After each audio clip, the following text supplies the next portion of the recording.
If you don't understand RTP, then you're never going to be able to earn cruise comps the way you want to. What's up, guys? This is Brandon with Travel Plus One Life. I have sailed on 21 different cruises, with the last 10 being comped sailings. And comped cruising really changed my life. I went through some terrible health struggles, and right now I'm in a stable position and I'm trying to see the world and travel, see all different continents. And comped cruising is allowing me to do that. So I want to tell other people about comped cruising, help everyone have a baseline understanding of what it is so that you too can also do the same. But one of the most important things that everyone needs to understand in order to understand the value of a comp cruise, the investment, the return, and all of these things is something called RTP, or return to player. This is a percentage that whatever game you're playing is going to return to you for every dollar you invest.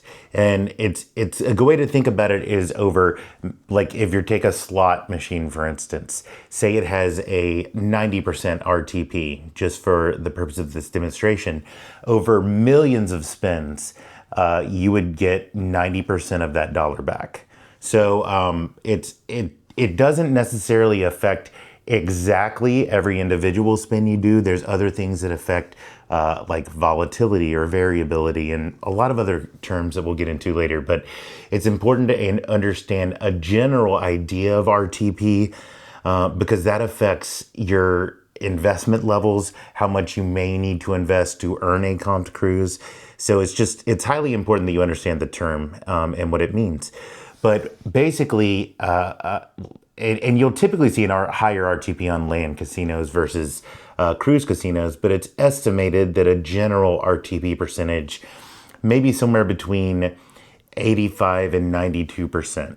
So for every dollar you get back, you get 80, or every dollar you invest, you get 85 cents. We know that some people win, a lot more than that. Some people lose a lot more than that. In every single thing I talk about, luck is this indeterminate variable that will always factor in. And that's something that a lot of people don't really hit on when they talk about comped cruising. If you want to be able to give an exact dollar amount and know exactly what you're going to get for it, buy a cruise. Don't worry about playing in the casino to try to earn comped cruises. This is not the program for you.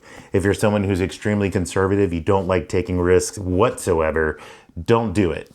And if you're someone who already, plays at the highest level, you're going to earn these anyway. But there's a lot of people in this in-between level that may have an entertainment budget and specifically for the casino, and they're not inserting their sign and sell card. They're not getting credit.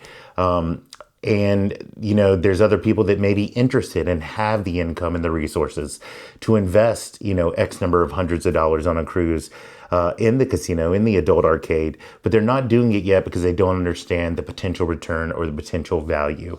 But RTP, it's basically understanding the return to player. And then, so if it's a 90% RTP, 10% house edge. And you do tend to see it lower on cruise ships. Some people have estimated it as low as, 80%, 85%.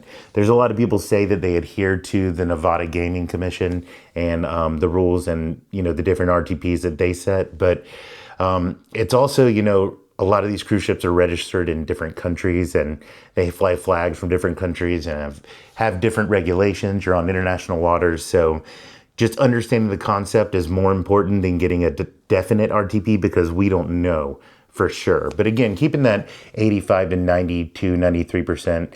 And also when you look at things like video poker versus just standard slot machines, you're going to have a higher RTP, maybe in that 90, 93% range. Some people might estimate.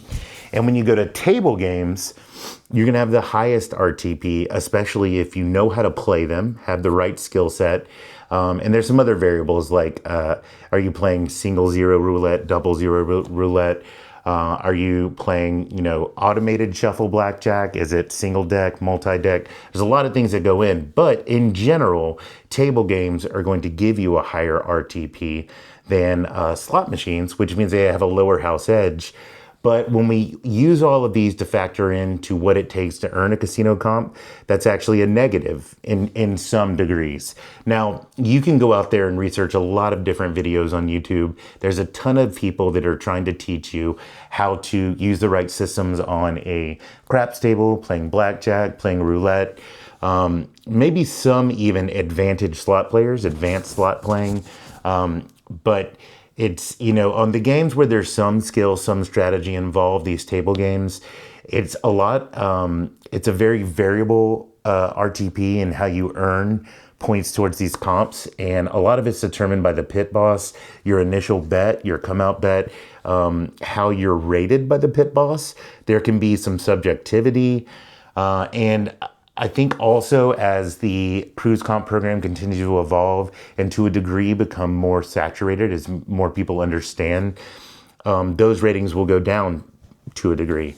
But at the end of the day, high value players will always get high value in return. But the biggest thing to take away from this video is understanding that all of these games have a certain percent RTP, return to player, that you're going to receive. And we're going to use that number, a general idea of that number in future calculations to help you understand the main question so many people ask all the time: what does it cost to earn a free cruise? We're working our way there. Continue watching. And remember, life is short, so you might as well travel. Love you guys and have a great night.